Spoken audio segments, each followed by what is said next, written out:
So today we're going to start in with our 2-point perspective. If you would, turn in your sketchbook to a new blank page with your page turned horizontally, and at the top label it 2-point perspective notes and put your name in the top right hand corner. The very next thing we're going to do is start in by adding around the middle of the page our horizon line, which we know represents our eye level. And this time, instead of placing a single vanishing point in the middle, we are going to put a left vanishing point, and I'm going to label that LVP for short, and a right vanishing point and label that RVP for short.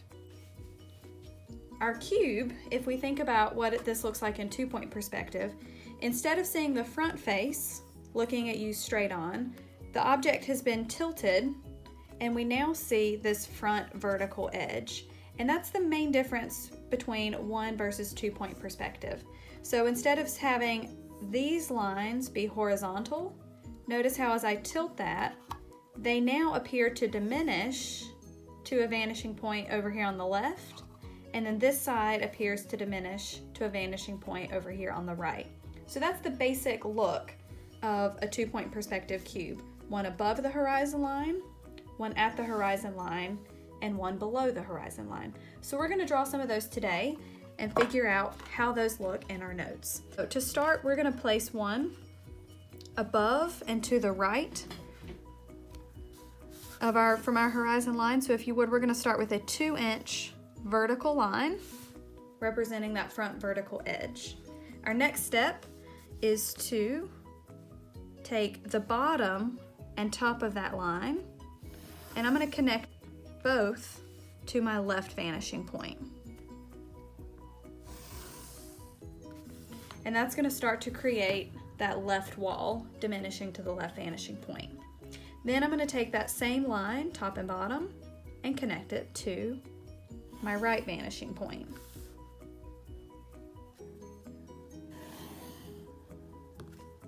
And this is going to start to create my right side of my box. For the moment, we have a plane that goes on and on and on forever on each side from this center vertical. But what we need to do is cut this off and give an end to our cube. So with a vertical line from matching the front, I'm going to slide back and decide how wide I want this to be. And I'm going to drop in a vertical right there. And then on the left side, I'm going to do the same thing with a vertical line. I'm going to decide how wide I want this side to be. And notice I'm going to slide this left side out a little bit wider because there's a really important trick I want you to think about. This side is tilted a lot more sharply to this right vanishing point, and this left side is a much more subtle tilt going to the left vanishing point. What that means in perspective is that the right side is going to be more foreshortened than the left. So because it's more foreshortened, I'm going to make this side narrower or skinnier than I do that left side. And that's going to give me the look of it being correct if I want it to look like a cube. So once I have my 2 verticals dropped in, cutting off the edges of my box, I'm going to take this bottom right corner that I've now created for my cube, and I'm going to do what I call a crisscross. I'm going to crisscross my right corner to my left vanishing point,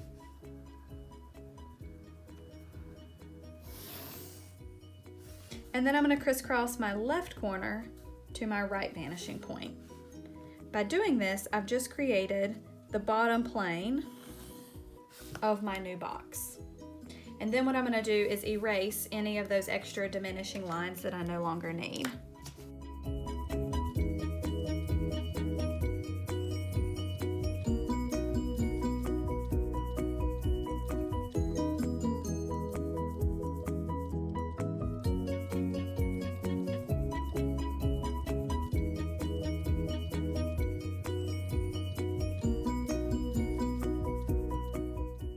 Now this looks like a solid, non-transparent cube in 2-point perspective, where we can see this vertical edge is facing us directly. But we also need to be able to create this transparently where we can see all 6 planes going through the cube. So we just took those 2 left and right corners and crisscrossed them to their opposite vanishing point. So in order to make our cube transparent, we are going to slide up our cube to the top 2 corners and do the same thing. I'm going to take this upper left corner and crisscross it to my right vanishing point. But this time I'm going to use a dotted line since this is going to be going through my cube.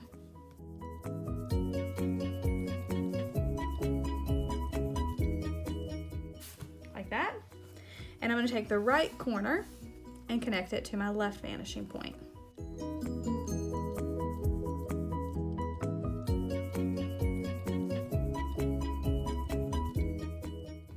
Now remember, a really important thing that we want to make sure is that anytime 2 or more dotted lines are intersecting, I want to make sure that those dots from both are physically touching.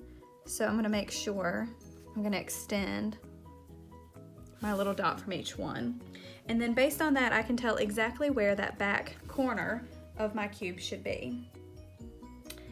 Now, I only need these dotted lines from this left corner back to the center corner and this right corner back to the center corner. So I can now erase my extra diminishing lines.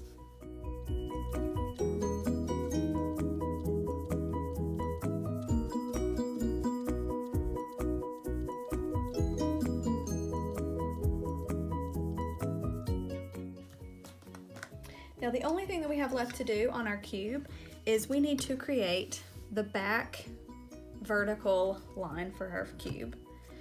So if you have done everything correctly, this intersection right here should be vertically directly above this intersection right here. So these 2 back corners should be one right above the other. Then we can connect those with a dotted vertical line.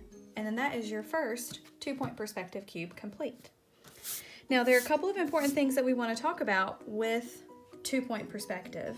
And those are going to be what those 3 dimensions of space now represent with the 2-point perspective cube. So over on the left-hand side, if you would, write our 3 dimensions of space.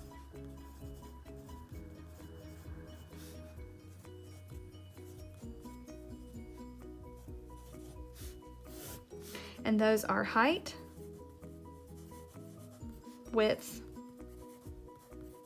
and depth. So in 1-point perspective, we learned that height was represented by vertical lines. And you can see that here in this drawing, the same thing is still true. So height is always going to be represented with verticals.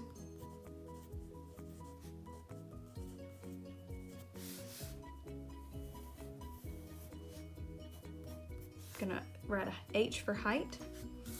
Now, the width is where the difference comes in. The width in 1-point perspective is always represented with horizontal lines.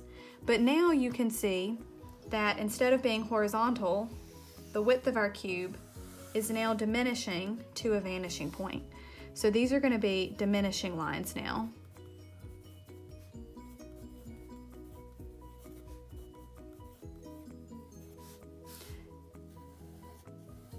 And I'm going to label this W for width. And then our depth is going to be over here on this side. Our depth lines will still remain diminishing lines as well.